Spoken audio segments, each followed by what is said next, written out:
মধ্যপ্রাচ্যে যুদ্ধ থামাতে যুক্তরাষ্ট্রের সঙ্গে চলমান আলোচনায় কেবল ন্যায়সঙ্গত ও সমন্বিত চুক্তিই গ্রহণ করবে ইরান। আজ বুধবার এমনটি জানিয়েছেন দেশটির পররাষ্ট্রমন্ত্রী আব্বাস আরাঘচি। অন্যদিকে যুক্তরাষ্ট্রের প্রেসিডেন্ট ডোনাল্ড ট্রাম্প বলেছেন এই প্রক্রিয়ায় দারুণ অগ্রগতি হয়েছে। আর মার্কিন পররাষ্ট্রমন্ত্রী মার্কো রুবিও বলেছেন ইরান যুদ্ধে আক্রমণাত্মক পর্যায়ে শেষ হয়েছে। বার্তা সংস্থা রয়টার্সের খবরে বলা হয়েছে আজ বেইজিংয়ে চীনের শীর্ষ কূটনীতিক ওয়াং ইর সঙ্গে বৈঠক শেষে আরাঘচি বলেন, আলোচনায় আমরা আমাদের বৈধ অধিকার ও স্বার্থ রক্ষায় সর্বোচ্চ চেষ্টা করব। আমরা কেবল একটি ন্যায়সঙ্গত ও পূর্ণাঙ্গ চুক্তিই মেনে নেব। তবে যুক্তরাষ্ট্রের প্রস্তাবিত বিরতির বিষয়ে আরাঘচি সরাসরি কিছু বলেননি।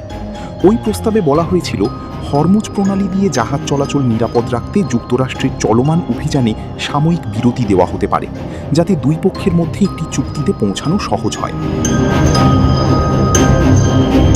এদিকে ডোনাল্ড ট্রাম্প নিজ মালিকানাধীন সামাজিক যোগাযোগ মাধ্যম ট্রুথ সোশ্যালে লিখেছেন, আমরা পারস্পরিকভাবে একমত হয়েছি যে অবরোধ পুরোপুরি বহাল থাকবে, তবে প্রজেক্ট ফ্রিডম সাময়িকভাবে স্থগিত রাখা হবে, যাতে চুক্তিটি চূড়ান্ত ও স্বাক্ষরিত করা যায় কিনা তা দেখা যায়।